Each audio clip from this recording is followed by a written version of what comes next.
How to identify the liberal subspecies of human. As a Christian conservative man in Democrat-dominated California, I'm practically a secret agent. Hiding my true identity has become second nature at this point. For example, I go to Starbucks for coffee every day to blend in with the liberals. And while there, I expertly maintain conversations with liberals about our shared love of Taylor Swift and aborting fetuses. Anyways, after another successful day of infiltrating liberal California as an undercover conservative, I had a brilliant idea. I should teach other conservatives everything they need to know about the liberal to go undercover like myself. The secret to successfully disguising yourself as the enemy is knowing how they look, act, and think. So that's what I'm here to teach. It's time to learn the ways of the liberal. The Democrat liberal is a de-evolved subspecies of Homo sapiens known as the Homo complainicus. They're known in the animal kingdom for being the most out-of-shape primate and the biggest complainer. Since the rise of identity politics in America, these creatures' natural inclination to complain has been primarily focused towards topics such as race and gender. When observing a small tribe or any size gathering of these primates, be aware that the biggest and most dominant complainers among the group are given the title of woke. As I briefly touched upon earlier, liberals are notorious for their physical inactivity and low levels of discipline. They're commonly identified by their skinny, fat, and obese bodies at young ages, when their metabolism is supposed to be at its highest. The liberal sustains its unimpressive body on a diet of coffee, soda pop, fast food, and an assortment of different high-calorie, low nutritional value snacks. A small minority of this notoriously poor subspecies of Homo sapiens retain the financial assistance of parents into adulthood, which they utilize to scavenge for overpriced food products from the nearest Trader Joe's. You won't find these creatures at commercial gyms or other areas where physical exertion is required, with a few notable exceptions to the rule. The liberal is known to be a follower and can thus be found in large numbers attending the latest trendy group workout fad like Pilates or SoulCycle. One of the most unexplainable mysteries in nature is the strange physiology of the liberal body. It seems that no matter how many trendy group workout classes that these creatures take, for some mysterious reason the liberal body remains unable to build even a single strand of muscle fiber. Thankfully, the behavior of the liberal is much better understood by scientists. The young American liberals' favorite hunting ground is the American college. There they hunt worthless degrees and casual hookup partners. These creatures' hunger for useless degrees is typically satiated by majoring in courses in the humanities such as philosophy, performing arts, or gender studies. Researchers for decades have tried and failed to come up with a logical reason for the young liberals' taste for expensive college degrees that lead to low-paying jobs. Many scientists have theorized that the young liberal is simply irrational and has no need for logical reasoning to govern its actions. This widely believed hypothesis about the young liberal's irrationality does provide a satisfactory explanation as to why the creature continues to feverishly pursue casual hookups despite the high rates of transmitted diseases, out-of-wedlock childbirths, and emotional damage that it frequently complains about. The typical liberal is mentally unstable, hence why they are so prone to outburst on social media. Be careful about your activity on the internet, because at any moment you could become the next unfortunate victim of a vicious liberal online attack for the crime of disagreeing with them on a political topic. Unfortunately, the highly emotional brain of the liberal prevents them from effectively discussing and understanding opposing opinions, particularly when the topic is political. When confronted with a logically superior opinion, their emotional brains have the tendency to default to labeling the opposition as racist, sexist, or in some other way bigoted. The liberal brain thrives upon and prioritizes emotion over cold, hard facts. For instance, if the medical community and countless research studies agreeing that obesity is unhealthy make some people feel bad, The liberal brain's solution is to form a body positivity community that spreads misinformation about the medical and scientific community being participants in a grand conspiracy to fake the existence of obesity's negative side effects. Another example, if 1% of the population has body dysmorphia about their gender and it makes them feel bad, the Canadian liberal brain solution is to mandate the use of preferred pronouns and punish a person that purposely uses the wrong pronouns with a prison sentence. When liberals form a group, whether in person or online, they assort themselves into a points-based hierarchy based upon perceived victimhood.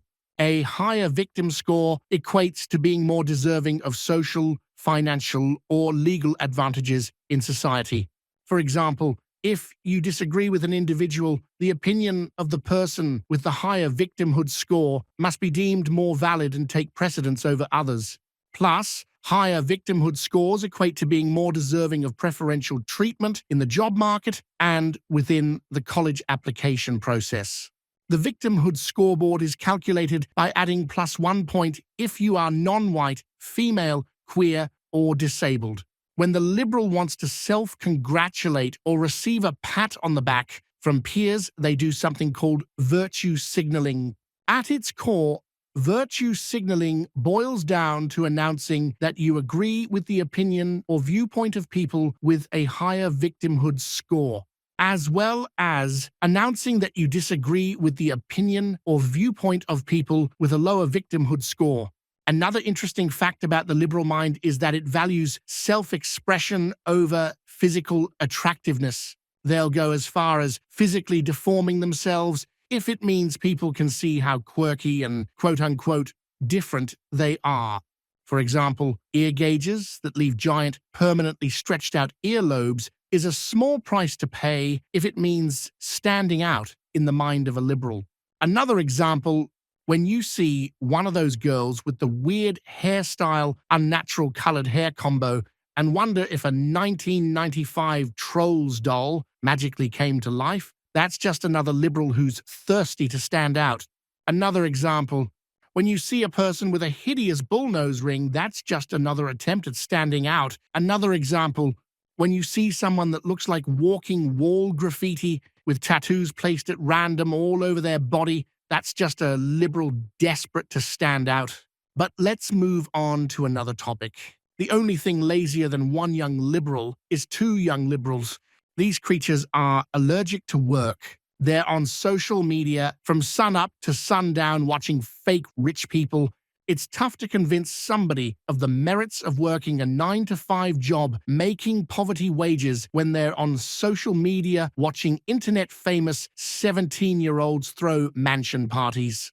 The young liberal cannot keep a job for longer than a week before they get fired or quit. You're more likely to be struck by lightning than meet a young liberal who's worked the same job for a year. When you combine the young liberals' contempt for 9-to-5 work, plus their inability to keep a job, plus their tens of thousands of dollars in student debt for useless college degrees, plus generally low wages, plus rising living expenses, then you have a recipe for inescapable poverty. And once you understand how deep the financial hole is that the typical young liberal has dug themselves in, then it starts to make sense why they all want to be social media influencers or communists. Becoming an overnight internet millionaire on social media would solve all their financial problems without needing to live frugally, nor having to work 60 to 80 hours a week at a job that's not fun for years. And if that social media dream does not take off, then the next best solution is to completely remove the need for money and hard work with communism. The liberal has a love-hate relationship with the internet. They love that the internet gives them an outlet to virtue signal and fight for quote-unquote social justice. By them fighting for social justice, I actually just mean typing comments on social media in the comfort of their own home. The hate side of the liberals' relationship with the internet stems from the emotional distress they experience arguing with other people online. The liberal's brain is physically unable to ignore the existence of political opinions differing from its own. The creature feels compelled to attack, insult, shame, and cancel any political opposition that it stumbles upon. Scientists agree that the liberal is the most promiscuous animal on the planet. There are very few things in existence that these creatures would not screw. There have been documented instances of them fornicating with dogs, cats, horses, warm apple pies, and even anime body pillows. The internet is the primary tool used by the liberal to fornicate. They contact each other through websites, social media, and dating applications in order to congregate and engage in unspeakable, debaucherous behaviors. It's no surprise liberals pass around venereal diseases like Halloween candy. The liberal does not believe in adhering to the constraints of traditional thinking and behavior. This creature lives life by the philosophy of do whatever makes you happy because you only live once. Sadly, this thinking makes the liberal very unpredictable and prone to making bad decisions. For example, a woman having unprotected intercourse outside of marriage during a casual hookup with somebody that they barely know, and then choosing to keep the resulting baby sounds like absolute insanity to the conservative mind. However, this makes perfect sense to the typical liberal woman. In fact, they do it all the time. Another example of the oddity that is the liberal brain is how frequently they choose to have a baby while both parents are financially unstable and unable to save even 6 months' worth of living expenses. The Caucasian liberal suffers from a special brain disease called white guilt. White guilt causes the patient to hallucinate that they personally are responsible for actions committed by other people from a long time ago just because they share the same skin color. Researchers have not yet figured out why the brains of non-white liberals are so resistant to the disease. There was, however, a single reported case of this disease affecting a non-white liberal male. In 1974, a black man named Darrell Jenkins was admitted into a local hospital's emergency room with a severe case of black guilt. Jenkins blamed himself for the multiple murders committed 37 years earlier by a random black guy in a New York subway station because they both had the same complexion of dark skin. In summary, the liberal is truly a fascinating creature.